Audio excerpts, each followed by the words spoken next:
Hello everyone, কেমন আছো তোমরা সবাই? আশা করছি সবাই ভালো আছো আর আমি অনেক ভালো আছি। তো চলে এলাম নতুন একটা ব্লগ নিয়ে তোমাদের সঙ্গে শেয়ার করতে আজকের দিনটা আমি কেমন করে কাটিয়েছি।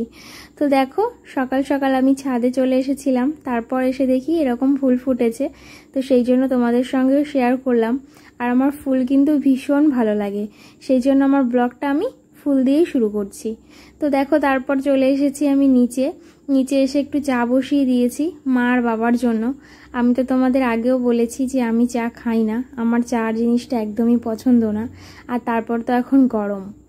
আর এদিকে আমি একটু মুসুরির ডাল ভিজিয়ে রেখেছিলাম, আর এখানে কিছু পেঁয়াজ কেটে নিয়েছি আর তার মধ্যে দিয়ে দিচ্ছি একটু লবণ। এটা দিয়ে হচ্ছে মুসুরির ডালের বড়া করব, যেটা আমার খেতে ভীষণই ভালো লাগে আর আমাদের বাড়ির সবাই এটা ভীষণই পছন্দ করে। আর এটা কেন করছি বলো তো? আজকে খাবো হচ্ছে সকালে পান্তা ভাত, কারণ কালকের রাতে না অনেকটাই ভাত থেকে গেছিলো, সেজন্য মা জল দিয়ে রেখেছিল, সেই জন্য গরম গরম ভেজে নিয়েছি মুসুরির ডালের বড়া আর হচ্ছে পান্তা ভাত। আর এখন দেখো আমি পান্তা ভাতটা বেড়ে নিচ্ছি, এখানে আমার আর আমার বরমশের দুজনেরই।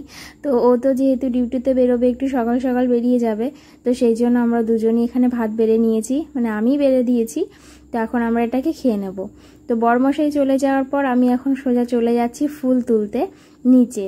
আমাদের ও পাশে দেখো এখানে কত টগর ফুল ফুটেছে, আর এই ফুলগুলো এখন আমি তুলবো, আর সেই সঙ্গে তুলে নিচ্ছি জবা ফুল। থেকে ফুল তুলতে কিন্তু আমার বেশ ভালো লাগে, জানো তো, ভীষণই ভালো লাগে আর খুব আনন্দও হয়। আর তারপর দেখো আমি স্নান করে পুজো দিয়ে চলে এসেছি রান্নাঘরে। আর এখন দেখো আমি কড়াইতে আলু দিয়ে দিচ্ছি, আলুটা ভেজে নেব। কি করব, এই যে দেখো এখানে রয়েছে খাসির মাংস, আর এখানে প্রায় 800 মতো খাসির মাংস ছিল, সেটা মা একটু লবণ হলুদ দিয়ে মাখিয়ে রেখেছিল। আর এখন আমি পেঁয়াজটা ভেজে নিচ্ছি। তোমাদের সঙ্গে আর খাসির মাংসের ভিডিওটা শেয়ার করছি না, কারণ এর আগে আমি খাসির মাংসের রেসিপি অনেকবারই শেয়ার করেছি কম বেশি, তো সেই জন্য নতুন করে আর শেয়ার করছি না। তো এখানে এখন আমি খাসির মাংসটাই রান্না করছি। আর এই যে দেখো আমার খাসির মাংস রেডি হয়ে গেছে। অনেকেই খেয়েছিল দুপুরবেলা, কিন্তু আমার খাওয়া এখনো হয়নি, তো সেই জন্য হঠাৎ করে মনে পড়লো যে আমি তো তোমাদেরকে দেখাইনি আমি কেমন রান্নাটা করলাম। তো তারপর দেখো চলে এসেছি একটু তেল মাখতে, মানে অনেক দিন পর না আজকে একটু মাথায় ভেবেছি তেল নেব। কি করব বলো, কাউকে তো তেল দিতে পারি না, সেজন্য নিজের মাথাতে একটু তেল নিচ্ছি। আসলে না, কি বলো তো, যা গরম পড়েছে, এই গরমে না মাথায় তেল নিয়ে একদমই থাকতে পারি না। আর মানে মাথায় তেল নিলে যেন আরও বেশি গরম লাগে, সেই জন্য বেশ কিছুদিন পরপরই মাথায় তেল নিই। যখন দেখি আর থাকা যাচ্ছে না তখনই একটু তেল নিই, আর পরের দিনই আবার শ্যাম্পু করে নিই। তো সেই জন্য এখন আমি এখানে দাঁড়িয়ে দাঁড়িয়ে মাথায় তেল মাখছিলাম। কি করব বলো, চুল ভালো রাখতে গেলে তেল তো মাখতেই হবে, তো যত গরম পড়ুক না কেন, এদিকে চুল উঠে গেলে তো আবার টাকলু হয়ে যাব, তাই না? তো সেই জন্য দেখো আমি তেল মাখছিলাম। আগে আমি অন্য তেল ইউজ করতাম, আর এখন বেশ কিছুদিন ধরে এই তেলটা ব্যবহার করছি। বেশি দিন না, এই তেলটা আমি ব্যবহার করছি অল্প কিছু দিন। তো দেখো আমার তেল মাখা কমপ্লিট। আর তেল মাখার পর কেমন লাগছে দেখো, তেল মাখলে ভীষণ গরম লাগে, কিন্তু তবুও চুল ভালো রাখতে গেলে তেল তো একটু মাখতেই হবে। তো চলো এখন আমি একটু রেস্ট নেব, এখন আর সেরকম কাজ নেই, পরে দেখা হচ্ছে।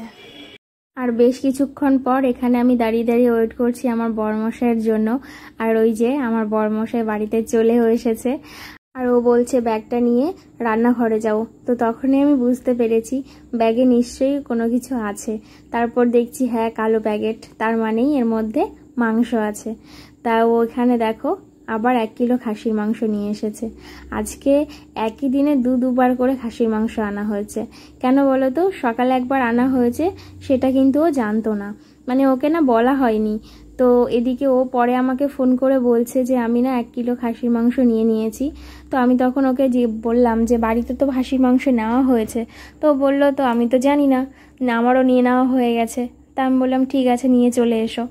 আর আমি এখানে মাংসটা ভালো করে পরিষ্কার করে ধুয়ে নিয়েছি।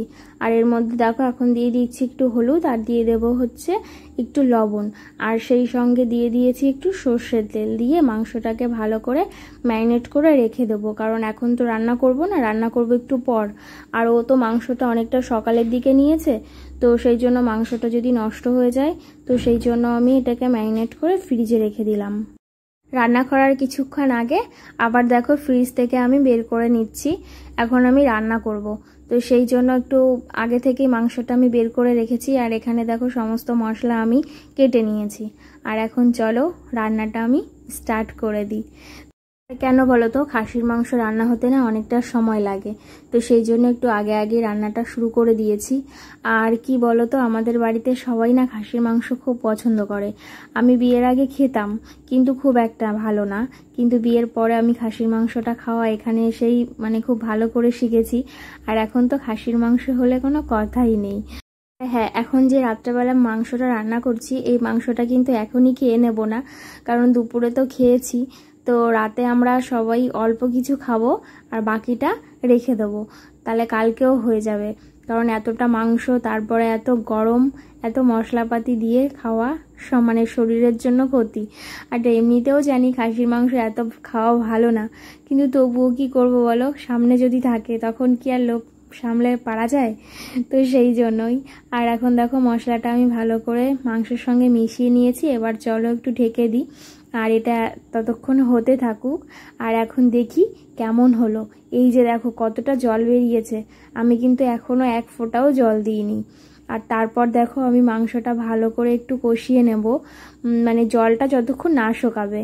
আর এই দেখো এদিকে আমার জলটা পুরো শুকিয়ে গেছে, এখন ভালো করে আমি কষিয়ে নিয়েছি। তো তার মধ্যে এখন দিয়ে দেবো জল। আর এই মাংসটা না প্রেশার কুকারে দেবো ভাবছি, কারণ খাসির মাংস একটু প্রেশার কুকারে না দিলে না নরম হবে না। তো সেই জন্য দেখো আমি ভালো করে কষিয়ে নেওয়ার পরে জল দিয়ে ভালো করে ফুটিয়ে নিয়েছি। তারপরে এই যে আমি প্রেশার কুকারে দিয়ে দিয়েছি। এখন আমার প্রেশার কুকারেও সিটি পড়ে গেছে। আর এই যে দেখো আমার ফুল অ্যান্ড ফাইনাল লুক। তো এটা দিয়ে রাতে খাওয়া দাওয়া হয়েছিল, আর পরের দিনের জন্য রেখে দেওয়া হয়েছিল। আজকে সারাদিনটা তো শুধু খাসির মাংস করে কাটানো হলো।